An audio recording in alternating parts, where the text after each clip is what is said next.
زیادہ اہتمام کرنا ہے، جو چیز سب سے زیادہ ضروری ہے وہ ہے گناہوں سے بچنے کا اہتمام. گناہوں سے بچنے کا اہتمام اول درجے کی چیز ہے. نیکیاں نہیں ہو رہی ہیں، اللہ تعالیٰ توفیق دے گا، ہو جائے گی. مثال کے طور پر تلاوت نہیں کر پا رہے ہیں، تسبیحات نہیں کر پا رہے ہیں، یا کسی بھی وجہ سے کوئی اور نیک کے کام ہم سے نہیں ہو رہے ہیں، کوئی حرج نہیں ہے. جو روزے کا ثواب ہے وہ تو برقرار ہے، لیکن گناہوں سے بچنا ضروری ہے. اگر سارے کے ساری نیکیاں کرتے رہے اور گناہ بھی کرتے رہے تو پھر روزہ کس کا ہوگا؟ روزہ کیوں فائدہ دے رہا ہے؟ اس لیے کہ ایک موٹی سی بات ہے سمجھنے کے لیے کہ روزے میں اللہ سبحانہ و تعالیٰ نے حلال چیزوں کو بھی حرام کر دیا. کھانے پینے سے روکنا، جو چیزیں کھائی جانے والی ان کو کھانے سے باز آ جانا، جو چیزیں پینے والی ان کو پینے سے باز آ جانا، اور اسی طرح سے بیوی سے صحبت جائز ہے اس سے باز آ جانا. ان تین چیزوں سے باز آ جانے کا نام، رک جانے کا نام روزہ ہے. یہ تینوں چیزیں عام حالات میں بالکل حلال ہیں. کبھی بھی انسان کھا سکتا ہے، کبھی بھی پی سکتا ہے، کبھی بھی بیوی سے اجازت کر سکتا ہے، اس کی اجازت ہے. ان تین چیزوں سے رکنے کا نام روزہ ہے. اب آپ بتائیے کہ جو چیزیں پہلے سے منع ہے ان سے کتنا زیادہ اہتمام کرنا چاہیے. چغلی کرنا منع ہے عام حالات میں، گالی دینا ناجائز ہے، حرام مال کھانا ناجائز پہلے سے حرام ہے، کسی کو تکلیف پہنچانا پہلے سے ناجائز ہے، دو مسلمانوں میں آپس میں لڑائی کروا دینا پہلے سے حرام ہے. جو اعمال پہلے سے حرام ہے ان سے بچنے کا رمضان میں کتنا اہتمام ہونا چاہیے، اس چیز ہماری سمجھ میں آ جانی چاہیے.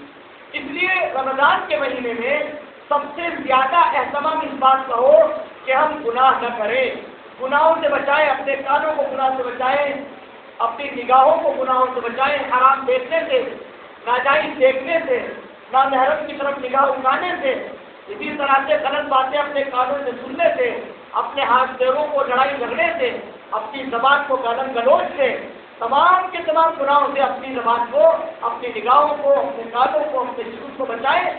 یہ روزہ ہے، یہ اصل روزہ ہے.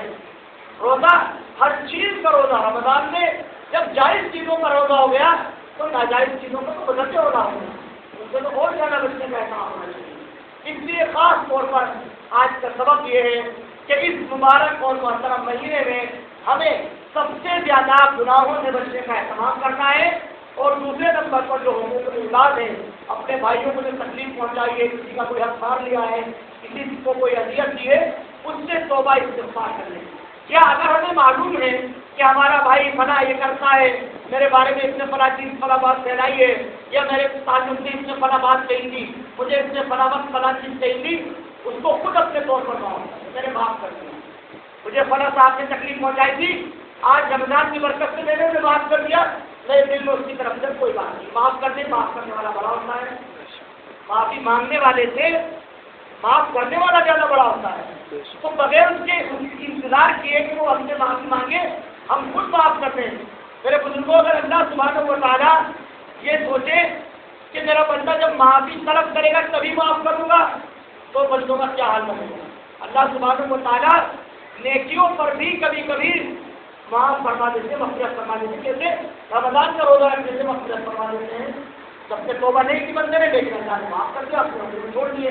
تو اسی طرح سے جیسے اللہ سبحانہ و تعالیٰ روزے کی برکت سے اپنا چھوڑ دیتے ہیں، اسی طرح سے ہمارے مسلم بھائی سے اگر ہمیں کوئی تکلیف، کوئی دقت ہوئی ہے، ہم خود بذات سے خود اپنی طرف سے اس کو معاف کریں. تو یہ بھی بڑی نیکی ہے، اس پر بھی اللہ سبحانہ و تعالیٰ بڑا نوازیں گے. اللہ سبحانہ و تعالیٰ اس مبارک اور محترم مہینے کی قدر دانی کی توفیق عطا فرمائے، اور اس مہینے میں اللہ سبحانہ و تعالیٰ تمام سے راضی ہو جائے. آمین. سنت پڑھ